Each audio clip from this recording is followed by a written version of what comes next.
انا ايمي الشريف، ودي قناتي على اليوتيوب، قناة ايمي الشريف. مع بعض النهارده هنعمل الخيار بطريقة مختلفة عن الطريقة التقليدية، وعايزة اقول لكم طالعة بطريقة تجنن. انا عاملة طريقة يعني شبه اسيوية. الطريقة الاسيوية ان بنحط عليه مكون غريب قوي وبنكتفي بيه وما بنحطش عليه ملح اصلا.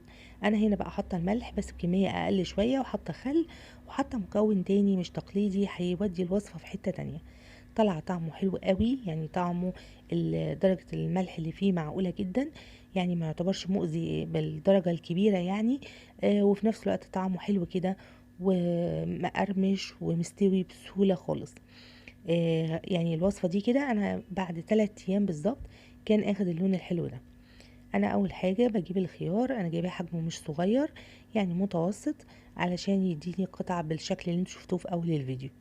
بقطعه بقى القطعة الظريفة دي بتدي شكل كده حلو، يعني بتخليه شكل المخللات اللي بنشتريها من بره. انا جايبه فلفل حامي كمان، يعني طبعا كميه المخلل حسب حجم البرطمان اللي عندك وحسب ما انت بتحبي. يعني ممكن الفلفل حد يحط قرن واحد بس علشان يطعم بس طعم المخلل ما بياكلوش. انا بالنسبه لي يعني ممكن اعمل برطمان كامل فلفل وبيتاكل عندي، فبالتالي انا مكتره كميه الفلفل. انا المره دي هخلله في العلبه البلاستيك دي عشان يبقى على راحته كده، مش في برطمان. طبعا لو انت عملتي في برطمان بتحطي برطمان مقلوب كده في الاول اثناء عمليه التخليل عشان تضمني ان تسويته تبقى مظبوطه ويبقى كل قطعه تستوي بنفس التسويه.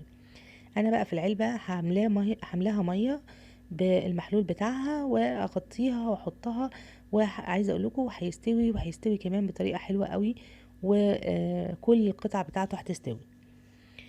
طبعا المخلل لو انا عايزاه ان هو ما يتهراش ويقعد مده كبيره، ما يعني يبقى صالح للاستخدام، ما تحطيش خل. العكس، لو انت عايزاه ان هو يتخلل بسرعه ومحتاجه ان هو يبقى مستوي على طول، يبقى لو حطيتي خل هتسرعي عمليه التسويه كتير قوي.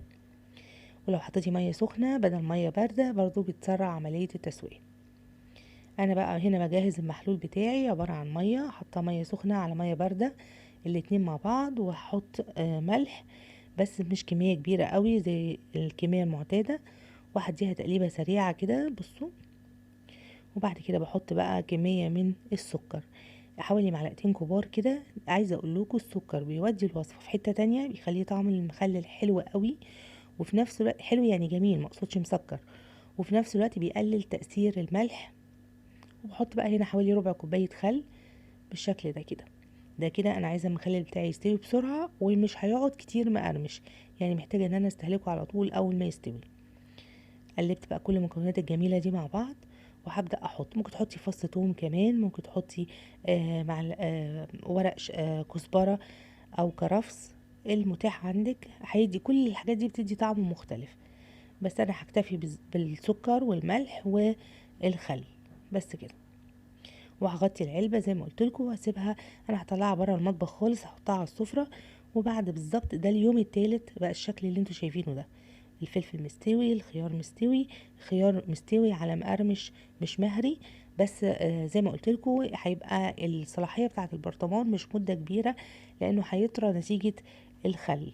فيبقى انت عارفه ان معدل استهلاكك قد ايه، فتبقي عامله على قد المعدل الاستهلاك. يعني يفضل البرطمان ما يقعدش اكتر من 3 ايام كمان كده ولا 4 ايام علشان ما يطراش.